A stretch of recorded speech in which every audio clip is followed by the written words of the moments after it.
Yang paling berbahaya bukan orang yang tidak tahu, tapi orang yang merasa sudah tahu.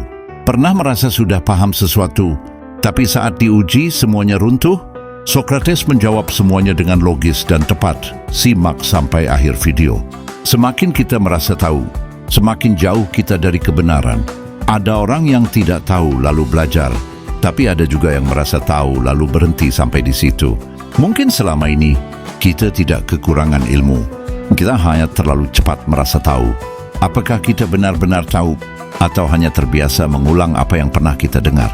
Kita tidak tersesat karena tidak tahu. Kita tersesat karena merasa sudah tahu arah. Orang bijak berkata, "Aku tidak tahu." Orang biasa berkata, "Aku sudah tahu segalanya." Sokrates berkata, orang yang tahu ia belum tahu. Gimana mungkin seseorang tahu, tapi sekaligus belum tahu?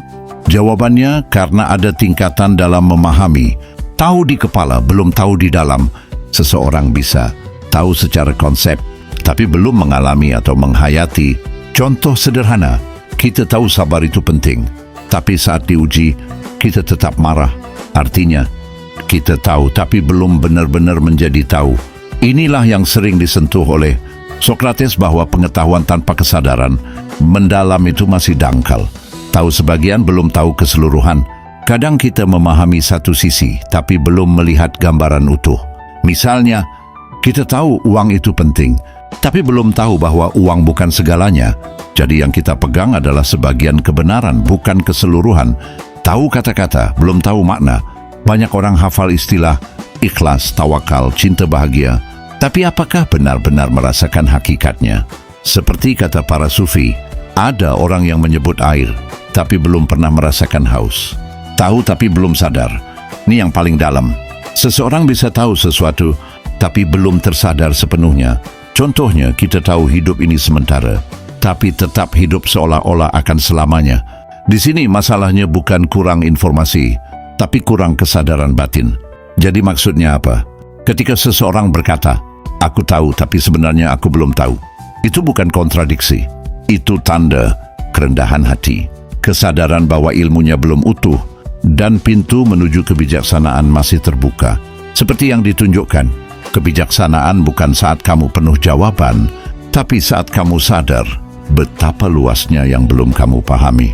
Mungkin yang paling berbahaya bukan tidak tahu, tapi merasa sudah tahu padahal belum benar-benar tahu.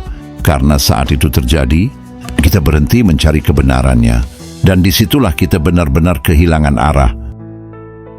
Kapan seseorang benar-benar bisa disebut tahu? Jawabannya tidak sesederhana punya informasi. Karena menurut Sokrates, pengetahuan sejati bukan sekadar isi kepala, tapi keadaan diri. Mari kita bedah pelan-pelan. Tahu yang bisa diuji bukan sekadar diucap. Seseorang dianggap benar-benar tahu ketika ia bisa menjelaskan dengan jernih, bukan hanya mengulang kata orang lain. Contohnya, banyak orang bicara tentang ikhlas, tapi ketika ditanya lebih dalam, jawabannya kabur. Artinya, itu belum pengetahuan, masih pinjaman. Tahu yang tetap berdiri saat diuji. Ini pembeda paling jelas. Jika seseorang benar-benar tahu, ilmunya tetap hidup saat keadaan sulit, tidak akan hilang ketika emosi datang. Contohnya, tahu sabar, tetap tenang saat disakiti. Tahu dunia sementara, tidak berlebihan mengejar dunia. Jika runtuh saat diuji berarti itu belum benar-benar tahu, baru mengerti. Tahu yang mengubah perilaku. Pengetahuan sejati selalu meninggalkan jejak. Jika seseorang benar-benar tahu, sikapnya berubah, cara pandangnya berubah, hidupnya ikut berubah. Kalau tidak ada perubahan, kemungkinan besar itu hanya ilmu di lidah, belum sampai ke hati.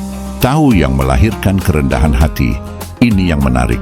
Semakin seseorang benar-benar tahu, justru ia semakin merasa kosong, semakin sadar luasnya yang belum diketahui. Disinilah paradoks berlaku. Orang yang paling tahu adalah yang paling sadar batas pengetahuannya. Tahu yang selaras antara akal, hati, dan tindakan. Pengetahuan sejati itu utuh. Akal untuk memahami, hati untuk merasakan, tindakan untuk menjalankan. Kalau salah satu tidak ada, maka belum sempurna. Kesimpulan dalam satu kalimat, seseorang dianggap benar-benar tahu ketika apa yang ia pahami, ia yakini, dan ia jalani menjadi satu kesatuan. Renungan, banyak orang sibuk mencari pengetahuan, tapi lupa memastikan Apakah ilmu itu sudah menjadi dirinya atau masih sekadar singgah di pikirannya? Karena pada akhirnya, yang disebut tahu bukan yang paling banyak bicara, tapi yang hidupnya diam-diam mencerminkan kebenaran itu sendiri. Seperti contohnya sabar, orang yang benar-benar tahu sabar, ia hidup dalam kesabaran itu.